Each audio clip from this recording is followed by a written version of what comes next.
Ainda que eu ande pelo vale da sombra da morte, não temerei mal algum, porque tu estás comigo, a tua vara e o teu cajado me consolam. Muito bom dia! Com essas palavras nós começamos mais um dia, tendo a certeza que nós temos um Supremo Pastor que está ao nosso lado para suprir as nossas necessidades, cuida de tudo aquilo que nós precisamos. Enquanto dormimos, se Ele não vigiar a nossa casa, em vão vigia a sentinela. É por isso que a cada manhã nós podemos despertar feliz, porque temos um Deus que está ao nosso lado para nos pastorear, suprir tudo aquilo pelo qual nós precisamos. E nessa manhã deixo com você uma parte da palavra do Senhor, do livro de Salmo, capítulo 119, o verso 34, que diz o seguinte: dá-me entendimento e guardarei a tua lei, de todo o coração a cumprirei. Salmo 119, verso 34. É andando ao lado do Senhor que cada vez mais nos tornamos mais sábios, com o objetivo de guardarmos a sua lei e cumprirmos todos os seus ensinamentos. A cada dia, quando nos levantamos nesse canal, nós nos voltamos para Deus para estudarmos um capítulo da palavra do Senhor. E nessa manhã eu quero convidar você a ter nas mãos a palavra de Deus no livro de 2 Crônicas, capítulo 11, o verso 1. Vindo, pois, Roboão a Jerusalém, reuniu a casa de Judá e de Benjamim, 180.000 escolhidos, destros, para a guerra, para pelejar contra Israel, a fim de restituir o reino a Roboão. Quando nós seguimos as orientações do Senhor, nós sempre somos felizes. Mas quando tentamos fugir das orientações do Senhor, o resultado natural das nossas escolhas é tristeza, dor, sofrimento e decepção. E por fim, a morte. O autor do livro de 2 Crônicas, ele omite a coroação de Jeroboão. Ele entende que Jeroboão não foi o primeiro rei coroado do lado das tribos do norte. Duas tribos formaram o reino do sul, o reino de Judá, do qual Roboão era rei. E do lado do norte ficavam as outras 10 tribos. A sede do reino do sul estava em Jerusalém. A sede do reino do norte estava em Samaria. Os estudiosos da Bíblia acreditam que pouco se falou a respeito do norte, porque o norte não representava o reino de Israel. Eles estavam muito distantes de Deus, por isso que o cronista dá mais atenção ao reino do sul da linhagem de Davi. A maneira pela qual Roboão liderava os israelitas levou à divisão das tribos de Israel. A unidade nunca deve ser resultado da força. A unidade deve ser resultado de uma liderança de amor e da conquista do coração de todos os liderados. Todo líder que espera do seu liderado lealdade e amor, primeiramente, ele precisa amar e ser leal a todos eles, para que, como resposta, ele possa receber todos esses frutos. É uma conquista que deve acontecer numa caminhada. Nunca acontece da noite para o dia, mas é um processo diário, mas contínuo, que no final os frutos são visíveis. Com o objetivo de reunir as 10 tribos que tinham se rebelado e falaram que não iriam se unir às tribos do sul, Roboão monta um exército com 180.000 soldados. O objetivo era lutar contra as tribos do norte, trazê-las de volta para que existisse apenas um reino. Mas naquele período havia um profeta chamado Semaías. Ele falava em nome do Senhor. Era o profeta de Deus. E a voz de Deus, através do profeta a Roboão, era que ele não deveria lutar contra o reino do norte, porque esta era a vontade do Senhor.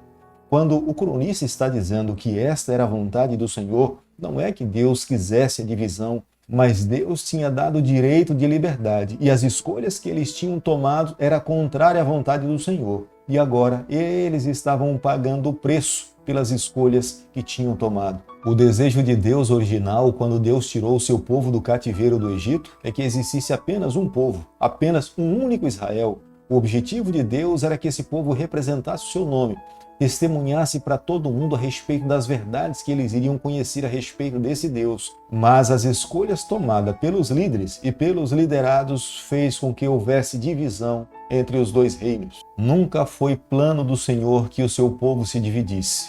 Mas já que eles estavam passando por esse processo de divisão, se houvesse uma batalha, o resultado da batalha seria muito pior.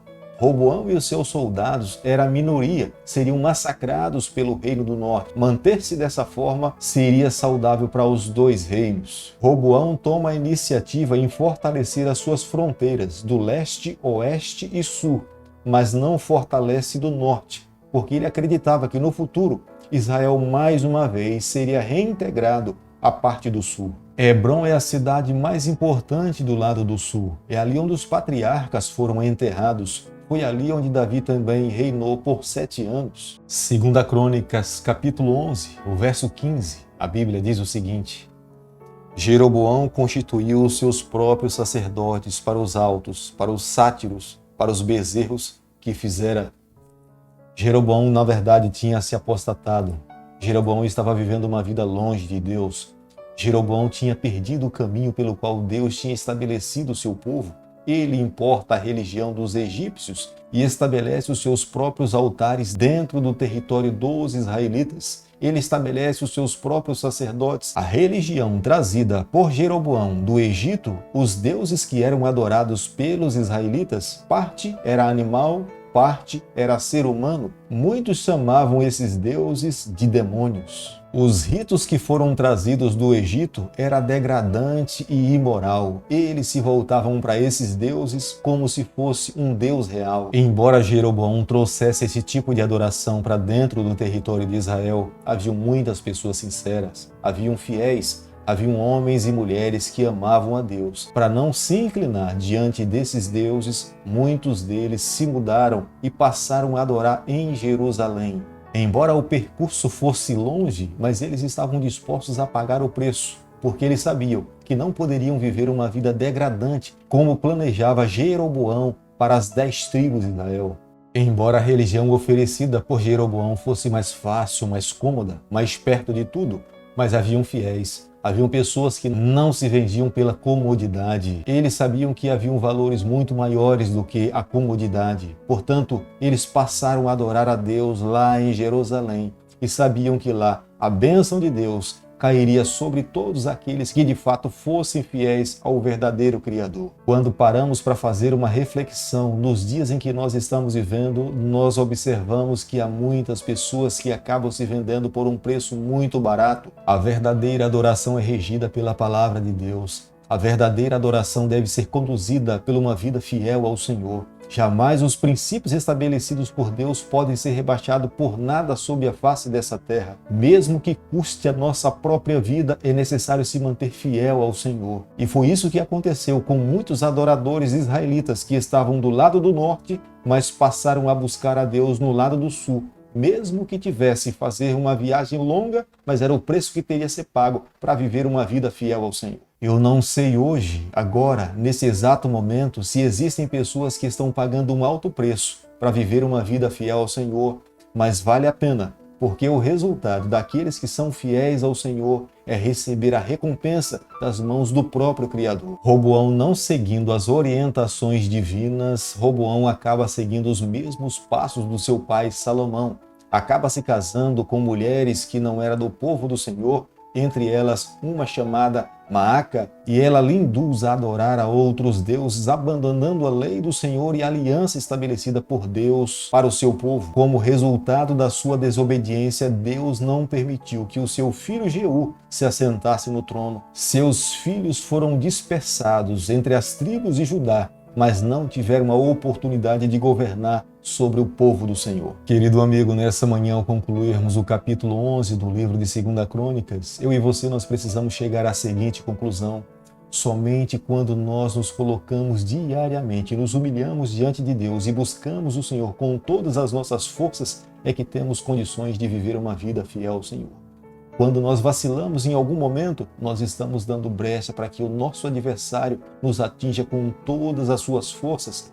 Por isso que é necessário a cada dia nos levantarmos pela manhã, buscarmos ao Senhor, abrirmos o nosso coração, fazermos uma autoanálise e se porventura descobrirmos que existe algum mal, algum pecado não confessado, nós precisamos confessar ao Senhor, pedir perdão e recomeçarmos a nossa caminhada ao lado do nosso Salvador. Vivendo assim, nós alcançaremos a bênção do Senhor sobre a nossa vida. É por isso que nessa manhã eu convido você a nos mantermos sempre ligados ao Senhor, testemunharmos do seu amor, estudarmos cada vez mais a sua palavra, vivermos o Evangelho com os nossos pés nessa terra, mas com o nosso coração na eternidade.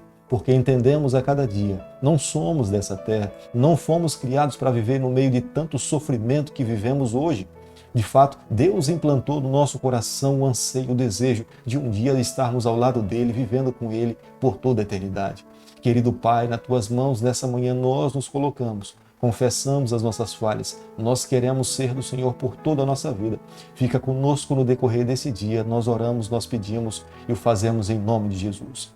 Que o Senhor te abençoe e te guarde, que Ele faça resplandecer o seu rosto sobre você, que Ele tenha misericórdia de você, que sobre você nessa manhã Ele levante o seu rosto e conceda a sua paz em nome de Jesus. Amém.